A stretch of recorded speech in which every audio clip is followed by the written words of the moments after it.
Hello, I'm Simon Whistler. You're watching the Today I Found Out YouTube channel. In the video today, you're going to learn about who exactly invented daylight savings time and why they actually invented it in the first place.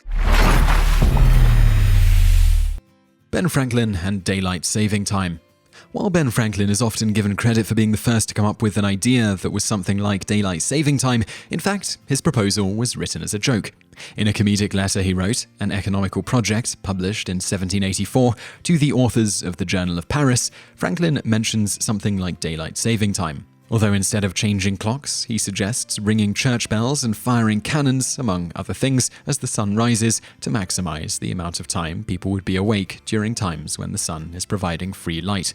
The letter was meant to be a satire, rather than actually suggesting these changes be made. Here's an excerpt from the letter.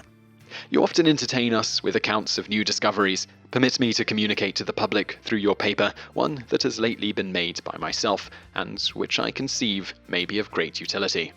I was the other evening in a grand company, where the new lamp of Messrs. Quinlet and Lange was introduced, and much admired for its splendour, but a general inquiry was made, whether the oil it consumed was not in proportion to the light it afforded, in which case there would be no savouring in the use of it. No one present could satisfy us in that point, which all agreed ought to be known, its being a very desirable thing to lessen, if possible, the expense of lighting our apartments, when every other article of family expense was so much augmented. I went home and to bed, 3 or 4 hours after midnight, with my head full of the subject. An accidental sudden noise waked me about 6 in the morning, when I was surprised to find my room filled with light, and I imagined at first that a number of those lamps had been brought into it, but rubbing my eyes, I perceived the light came in at the windows. I got up and looked out to see what might be the occasion of it, when I saw the sun just rising above the horizon, from whence he poured his rays plentifully into my chamber, my domestic having negligently omitted the preceding evening to close the shutters. I looked at my watch, which goes very well, and found that it was but 6 o'clock, and still thinking it something extraordinary the sun should rise so early, I looked into the almanac, where I found it to be the hour given for his rising on that day. I looked forward too, and found he was to rise still earlier every day till towards the end of June, and that at no time in the year he retarded his rising so long as till 8 o'clock.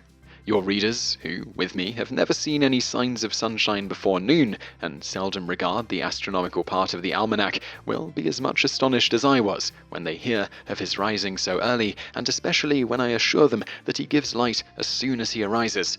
I am convinced of this. Yet it so happens that when I speak of this discovery to others, I can easily perceive by their countenances, though they forbear expressing it in words, that they do not quite believe me.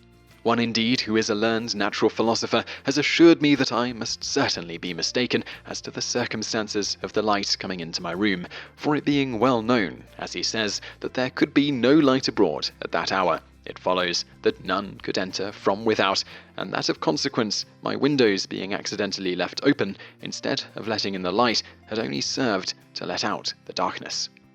This event has given rise in my mind to several serious and important reflections. I considered that, if I had not been awakened so early in the morning, I should have slept 6 hours longer by the light of the sun, and, in exchange, have lived 6 hours the following night by candlelight.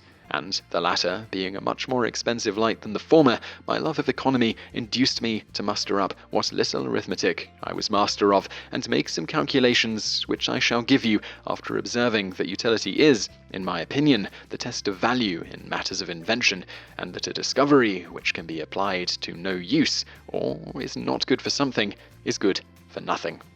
That's from the writings of Ben Franklin, an Economic Project.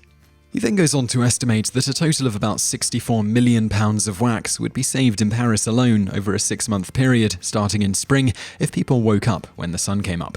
He then suggests a variety of methods to induce people who are Obstinately attached to the old custom of getting up at noon to wake up with the sunrise, such as taxing people who have shutters on their windows, rationing candles, and waking people as soon as the sun comes up by ringing church bells and firing cannons.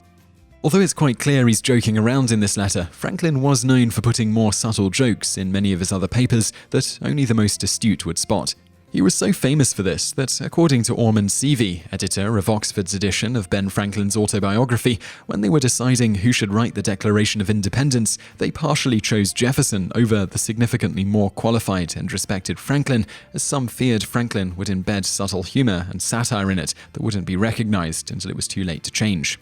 Knowing this document would likely be examined closely by the nations of the world at the time, they chose to avoid the issue by having the much less gifted writer, Jefferson, write it instead, with Franklin and 3 others to help Jefferson draft it. As for the modern-day version of daylight saving time, this was first proposed by New Zealand entomologist George Vernon Hudson in 1895. The credit for the first to suggest the modern DST system is often incorrectly given to William Willett, who independently thought up and lobbied for DST in 1905. He was riding through London one day in the early morning and noticed that a good portion of London's population slept through several hours of the sunlit summer days. If only he had read Franklin's letter, inspiration might have struck sooner. Willett lobbied for DST until his death in 1915. It was 1 year later, in 1916, that certain European countries began adopting DST. Bonus facts.